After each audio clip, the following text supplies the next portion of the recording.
प्रिय विद्यार्थियों, ई content classes में आपका स्वागत है। प्रस्तुत वीडियो बीए भाग प्रथम वर्ष के विद्यार्थियों के लिए है। बीए भाग प्रथम वर्ष के विद्यार्थियों के प्रथम एवं द्वितीय प्रश्न पत्र को हल करने में उक्त वीडियो बहुत ही सहायक सिद्ध होगा, चूँकि आपका जो प्रथम एवं द्वितीय प्रश्न पत्र है वो प्राचीन भारत पर ही आधारित है। प्रस्तुत वीडियो में हम भारत के प्राचीन काल गुप्त काल के विषय में जानकारी प्राप्त करेंगे। जैसा कि आप सभी जानते हैं कि प्राचीन भारत में विभिन्न राजवंशों ने शासन किया था और इन राजवंशों के शासकों द्वारा समय समय पर जो प्रशासनिक परिवर्तन किए गए, जो व्यवस्थाएं लागू की गई, चाहे वो धार्मिक क्षेत्र में हो चाहे राजनीतिक क्षेत्र में, उनकी जानकारियां हमें जो पुरातात्विक और साहित्यिक साक्ष्य प्राप्त होते हैं उनसे प्राप्त होती है। प्राचीन भारत के राजवंशों का जो इतिहास रहा है वह गौरवमयी रहा है। हम प्राचीन भारत के जो राजवंश थे उनमें गुप्त काल के विषय पर बात कर रहे हैं। गुप्त काल को भारत का स्वर्ण काल भी कहा जाता है। गुप्त काल में विविध क्षेत्रों में अभूतपूर्व विकास हुआ, उन्नति हुई। इसी कारण गुप्त काल को साहित्यकारों ने, इतिहासकारों ने, शिक्षाविदों ने भारत के स्वर्ण काल की संज्ञा से विभूषित किया है। गुप्त काल में साहित्य के क्षेत्र में, कला के क्षेत्र में, स्थापत्य के क्षेत्र में, मुद्राओं के क्षेत्र में अभूतपूर्व विकास और उन्नति हुई। संभवतः इसी कारण इस काल को स्वर्ण काल कहा जाता है। भारत में जो ये प्राचीन राजवंश आरूढ़ थे, इनके शासकों ने समय समय पर अपने राज्य में कई व्यवस्थाओं को लागू किया। उन व्यवस्थाओं का आधार धर्म था। धर्म के आधार पर ही इन शासकों ने स्थापत्य के क्षेत्र में मंदिरों का और अन्य कई ऐतिहासिक स्रोतों का निर्माण भी करवाया, जो आज उस समय के जीवंत कला के प्रमाण हमें दिखाई देते हैं। गुप्त कौन थे? गुप्त किस जाति से उनका संबंध था, इस पर हम बात करेंगे। गुप्तों के विषय पर बड़ा मतभेद है। कुछ विद्वानों ने गुप्तों को ब्राह्मण वंशीय माना है। उनमें प्रमुख है डॉक्टर रॉय चौधरी, डॉक्टर गौरीशंकर, हीराचंद ओझा और डॉक्टर वासुदेव उपाध्याय ने गुप्तों को क्षत्रिय सिद्ध करने की चेष्टा की है। एलन आयंगर और अल्तेकर महोदय ने गुप्तों को वैश्य स्वीकार किया है। डॉक्टर जायसवाल गुप्तों को जाट जाति का बताते हैं। नाना प्रकार के परस्पर विरोधी तर्क वितर्कों के बीच गुप्तों की जाति का प्रश्न आज भी उतना ही अनिश्चित बना हुआ है जितना कि प्रारंभ में था। गुप्तों के प्रारंभिक इतिहास और उनकी जाति के विषय में विद्वानों में परस्पर मतभेद है। गुप्त वंश काफ़ी प्राचीन ज्ञात होता है। गोपीपुत्र यानी गोपीपुत्र का उल्लेख अनेक प्राचीन अभिलेखों में हुआ है। सातवाहन काल के अनेक लेखों में गुप्त शब्द मिलता है, परंतु यह निश्चित रूप से नहीं कहा जा सकता कि गुप्त नामधारी सभी व्यक्ति एक ही वंश के थे अथवा भिन्न भिन्न वंशों तथा उपवंशों के। गुप्त वंश का संस्थापक कौन था, यह निश्चित रूप से तो नहीं कहा जा सकता है, लेकिन गुप्त वंश के अभिलेखों से पता चलता है कि गुप्त राज्य का संस्थापक महाराजा श्रीगुप्त नामक नरेश था। महाराजा की उपाधि सूचित करती है कि यह संभवतः एक साधारण सामंत राजा था। वह संभवतः पाटलिपुत्र और उसके समीपस्थ प्रदेशों पर शासन करता था। श्रीगुप्त के बाद तृतीय शताब्दी के अंत में उसका पुत्र महाराज घटोत्कच गद्दी पर बैठा। इसकी उपाधि भी यह सूचित करती है कि उस समय गुप्त वंश की शक्ति और प्रतिष्ठा में संभवतः कोई वृद्धि नहीं हुई थी। हम गुप्त वंश के शासक चंद्रगुप्त प्रथम के बारे में बात कर रहे हैं, जिसका शासनकाल 320 ईस्वी से 335 ईस्वी तक रहा। चंद्रगुप्त प्रथम घटोत्कच का पुत्र था और गुप्त वंश के क्रम में तीसरा राजा था। वास्तविक अर्थों में इसे ही साम्राज्य का संस्थापक मानना चाहिए। अभिलेखों में चंद्रगुप्त प्रथम को महाराजाधिराज कहा गया है। इससे पता चलता है कि उसने अपने पूर्वजों के राज्य को स्वतंत्र कर उसकी सीमाओं में काफ़ी वृद्धि की थी। यह उपाधि उसके सार्वभौम शासक होने की द्योतक है।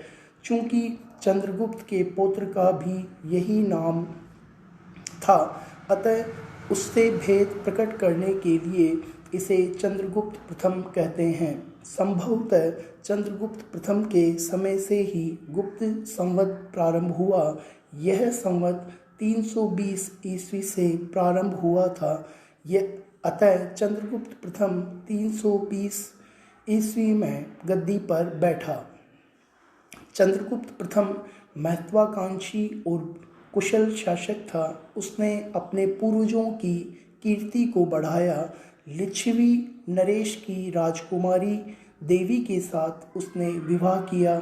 इस घटना का गुप्त साम्राज्य के इतिहास में विशेष महत्व है, क्योंकि यहीं से गुप्तों का उत्कर्ष प्रारंभ हुआ था। चंद्रगुप्त प्रथम का राज्य विस्तार। पर्याप्त स्रोतों के अभाव में चंद्रगुप्त प्रथम के राज्य की सीमाएं निर्धारित करना बड़ा कठिन है। इतिहासकार इस संबंध में एक मत नहीं है। अधिकांशतः यह माना जाता है कि चंद्रगुप्त प्रथम ने अपने राज्य की सीमा का विस्तार गंगा और यमुना के संगम तक किया था। तिरहुत, दक्षिण बिहार, अवध एवं उसके निकटवर्ती प्रदेश उसके राज्य के अधीन थे। कुछ विद्वानों के अनुसार संभवतः वैशाली भी उसके समय में ही उस गुप्त साम्राज्य के अधिकार में आ गया था, क्योंकि चंद्रगुप्त ने लिच्छवी राजकुमारी से विवाह किया था। अतः डॉक्टर विमल चंद्र पांडे ने लिखा है कि चंद्रगुप्त प्रथम का उत्तर प्रदेश के अधिकांश भाग और दक्षिण पश्चिम बिहार पर पहले से ही अधिकार था। इसमें पाटलिपुत्र सम्मिलित था। डॉक्टर मजूमदार ने भी इस विषय में लिखा है कि बंगाल को भी उसके राज्य में मानते हैं, परंतु इसके लिए कोई स्पष्ट प्रमाण नहीं है। गुप्त संवत। आप सभी जानते हैं कि प्राचीन भारत में विविध शासकों ने अपने समय में अलग अलग संवतों का प्रयोग किया। संवत से प्राचीन भारत के इतिहास का काल निर्धारण करने में बड़ी आसानी होती है। इस कारण जो संवत विविध शासकों ने समय समय पर प्राचीन भारत में लागू किए, उनसे हमें प्राचीन भारत के इतिहास के विषय में जानकारी प्राप्त होती है। ऐसा अनुमान किया जाता है कि चंद्रगुप्त ने अपने राज्याभिषेक की तिथि से एक नया संवत, जिसे भारतीय इतिहास में गुप्त संवत के नाम से जाना जाता है, उसको प्रारंभ किया था। इतिहासकारों के अनुसार लगभग 310 से 320 ईस्वी से गुप्त संवत प्रारंभ होता है, किंतु यह प्रामाणिक रूप से नहीं कहा जा सकता कि उक्त संवत चंद्रगुप्त प्रथम ने ही चलाया था। वास्तविकता जो भी रही हो, इस संवत को लोकप्रियता दिलाने में आगामी गुप्त शासकों ने निश्चय ही बड़ा योगदान दिया था, क्योंकि गुप्त वंशीय जितने शिलालेख हमें प्राप्त हुए हैं, उन पर गुप्त संवत से ही काल की गणना की गई है। लिच्छवियों के साथ वैवाहिक संबंध चंद्रगुप्त प्रथम के समय की सबसे महत्वपूर्ण घटना मानी जाती है। इस विवाह की पुष्टि समुद्रगुप्त की प्रयाग प्रशस्ति व चंद्रगुप्त कुमार देवी की संयुक्त मुद्रा से होती है। इस मुद्रा में के अग्रभाग पर चंद्रगुप्त व कुमार देवी के चित्र नाम अंकित हैं। पृष्ठभाग पर सिंहवाहिनी देवी का चित्र व लिच्छवी उत्कीर्ण है। संभवतः इस वैवाहिक संबंध का गुप्त इतिहास में बड़ा महत्व रहा होगा, क्योंकि लिच्छवी राजवंश प्रभावशाली वंश रहा था, जिसका सहयोग चंद्रगुप्त प्रथम ने अपने राज्य विस्तार के लिए प्राप्त किया होगा। चंद्रगुप्त प्रथम की मृत्यु। लगभग 15 वर्ष शासन करने के उपरांत 335 ईस्वी में चंद्रगुप्त प्रथम की मृत्यु हो जाती है। यद्यपि इसके बारे में अधिक वृतांत हमें उपलब्ध नहीं होते, तथापि इतना निश्चित है कि वह एक सफल शासक था। चंद्रगुप्त के उपरांत समुद्रगुप्त गद्दी पर बैठा। समुद्रगुप्त का शासनकाल 335 से 375 ईस्वी तक रहा। इस काल के दौरान उसने अपने राज्य प्रशासन में जो कार्य किए, उनका संक्षिप्त विवरण हम प्रस्तुत कर रहे हैं। श्रीगुप्त और घटोत्कच तो बिल्कुल ही साधारण शक्ति संपन्न शासक थे। चंद्रगुप्त प्रथम उनसे कुछ अधिक सशक्त रहा, किंतु उन सबका राज्य केवल छोटे से भूभाग तक सीमित था। पाटलिपुत्र के निकटवर्ती भूभाग पर उनका अधिकार था, परंतु चंद्रगुप्त प्रथम के पश्चात मगध के सिंहासन पर एक ऐसा वीर पुरुष बैठा था, जिसने अपनी विजयों द्वारा एक विशाल साम्राज्य की स्थापना की थी और शताब्दियों के लिए गुप्त वंश की नींव को सुदृढ़ कर दिया था। इस विशाल साम्राज्य निर्माता का नाम समुद्रगुप्त था। इसके साथ ही गुप्तों का इतिहास भी महत्वपूर्ण हो जाता है। सौभाग्यवश तभी से हमें उसके इतिहास का पूर्ण ज्ञान होने लगता है। समुद्रगुप्त का जो राज्यारोहण था, उस विषय पर हम चर्चा कर रहे हैं। प्रयाग के अशोक स्तंभ पर उत्कीर्ण अभिलेख से पता चलता है कि चंद्रगुप्त प्रथम ने अपने जीवन काल में ही अपने पुत्र समुद्रगुप्त को दरबारियों और कुल के सदस्यों की उपस्थिति में अपना उत्तराधिकारी मनोनीत किया था।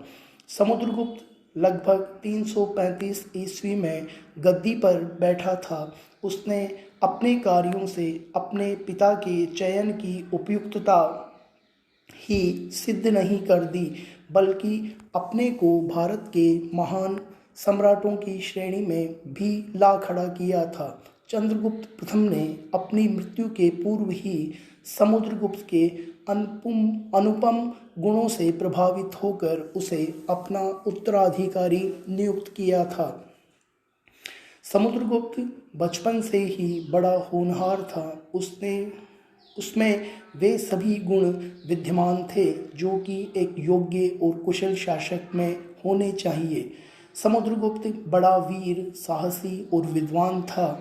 उसने अपने आप को एक होनहार विजेता और योग्य सेनापति के साथ ही एक निपुण एवं शांतिप्रिय शासक होना भी सिद्ध किया था। वह साहित्य और कला में विशेष प्रेम रखता था। वीणा वादन में उसकी विशेष रुचि थी। उसको विद्वानों ने कवि राजा की उपाधि से भी सुशोभित किया है। अपनी वीरता के कारण व्याघ्र पराक्रम की उपाधि भी उसे प्राप्त हो गई थी।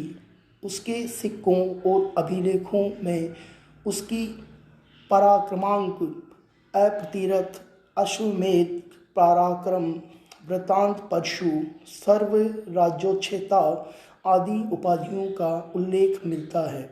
इस प्रकार समुद्रगुप्त का व्यक्तित्व एवं चरित्र एक कुशल प्रशासक की भांति हमें दिखाई देता है। समुद्रगुप्त की विजय या समुद्रगुप्त ने जो भारत में विजय अभियान चलाया, उसने किन क्षेत्रों पर अधिकार किया, उस पर हम चर्चा कर रहे हैं। समुद्रगुप्त एक महान विजेता था। उसकी विजयों तथा दिग्विजय के कारण ही प्रसिद्ध इतिहासकार विसेंट स्मिथ महोदय ने समुद्रगुप्त को भारतीय नेपोलियन की उपाधि से भी संबोधित किया था। प्रयाग इलाहाबाद का जो प्रशस्ति स्तंभलेख है, उसमें लिखा है कि उसने सैकड़ों युद्धों में विजय प्राप्त की थी। उसका शरीर शस्त्रों से लगे सैकड़ों घावों से सुशोभित था। वह अपने भुजबल पर भरोसा करता था। इस अभिलेख में समुद्रगुप्त की दिग्विजय का पूर्ण वृतांत दिया हुआ है। यद्यपि तिथि क्रम के अभाव में समुद्रगुप्त की विजयों का क्रम निश्चित नहीं किया जा सकता, तथापि अभिलेखों के आधार पर ही हम उनकी विजयों को निम्नांकित 5 जो श्रेणियां थी उसमें विभाजित करते हैं। इस वीडियो में हमने समुद्रगुप्त और गुप्त वंश के शासक घटोत्कच, श्रीगुप्त एवं चंद्रगुप्त प्रथम के बारे में चर्चा की है। आगे की वीडियो में हम बात करेंगे समुद्रगुप्त का जो साम्राज्य विस्तार था वो कहाँ तक था, उसने भारत में जो विजय अभियान किया, किन किन क्षेत्रों पर अधिकार किया, उस पर हम अगले वीडियो में चर्चा करेंगे। इस वीडियो में गुप्त वंश, गुप्त कौन थे, गुप्त वंश के संस्थापक एवं शासकों के बारे में हमने चर्चा की है।